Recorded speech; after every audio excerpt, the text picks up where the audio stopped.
Sekarang kita mau bahas soal yang baru saja tayang di Netflix, One Piece. Mantap, saya sudah tonton season satunya. Ya, kita di sini tidak akan bicara soal grafik, kita tidak akan bicara soal acting, kita tidak akan bicara soal pemeran semuanya.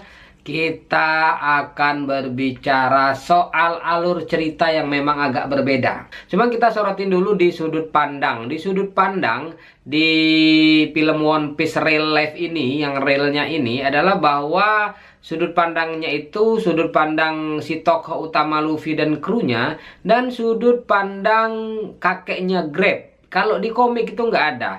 Di komik itu digambarkan Grab itu ngejar-ngejar Luffy itu cuman di cover. Dan juga kejadian saat Grab ngejar Luffy yang dia ngelempar meriam pakai tangan kosong itu kejadiannya bukan di situ.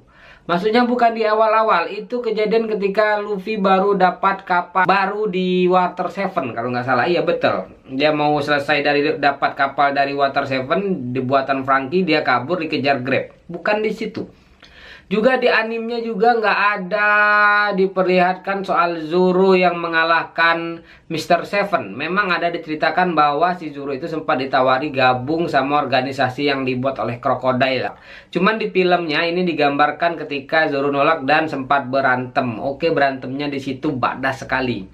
Terus juga soal Bagi diculik untuk nunjukin lokasinya Arlong. Terus juga ini yang saya agak sebenarnya sedikit kecewa, tapi kurang dapat feel-nya. Itu ketika perekrutan Sanji. Di perekrutan Sanji itu tidak ada adegan ketika si Luffy melawan bajak laut yang dihancurkan oleh yang dihancurkan oleh Mihawk di Greenland ya. Aduh, lupa aku namanya ya, bajak lautnya itu yang penuh trik dan senjata itu kan hancur lebur ya.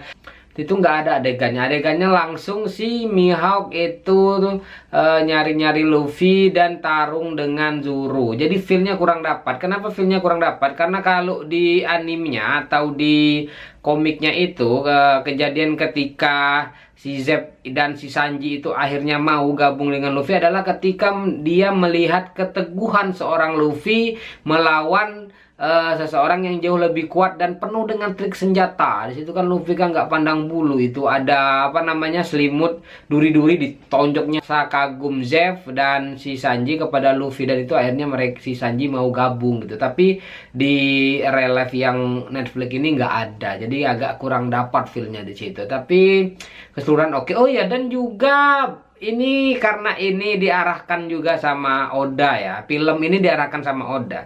Jadi baru ngeh kalau ternyata Mihawk itu datang ada lautan terlemah di One Piece itu karena permintaan Grab untuk menangkap Luffy. Itu baru tahu karena memang kemarin-kemarin itu bingung juga. Halo, seorang Shinji Bukai ngapain datang ke lautan terlemah cuman untuk main-main doang, kayak nggak masuk akal gitu. Jadi ternyata di sini dikasih jawaban sama Oda bahwa si Mihawk itu datang ke lautan terlemah di One Piece itu cuman untuk awalnya minta mau nangkap Luffy. Cuman di situ nggak jadi si Mihawk nangkap Luffy karena dia terkesan oleh Zoro. Terus juga ada beberapa adegan yang memang sepertinya dipersingkat supaya nyambung ceritanya atau nggak terlalu panjang mungkin ya sampai 8 season. Karena kalau kita ngikuti alur sesuai dengan komik atau animenya itu mungkin bakal jadi panjang. Soal perekrutan Usopp aja itu bisa jadi panjang. Kalau di real life film real yang di Netflixnya ini nggak ada.